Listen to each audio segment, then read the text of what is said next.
કોળી યુવક નવનીત બાલદિયા પર હુમલા કેસમાં માયાભાઈ આહિરના પુત્ર જયરાજ આહિરની ધરપકડ કરી જેલ હવાલે કરાયો છે, જેને લઈ સુરત પહોંચેલા ધારાસભ્ય હીરા સોલંકીએ પ્રતિક્રિયા આપી છે। હીરા સોલંકીએ કહ્યું કે આ લડાઈ જ્ઞાતિવાદની નહીં, ન્યાય અને અન્યાય વચ્ચેની હતી। સમાજે સંગઠિત રહી સાચી દિશામાં લડત આપી હોવાનું હીરા સોલંકીએ જણાવ્યું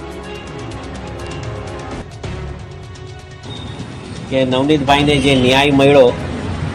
અને સમસ્ત કોળી સમાજ એ જે ન્યાય અપાવવાના પ્રયત્ન કર્યા,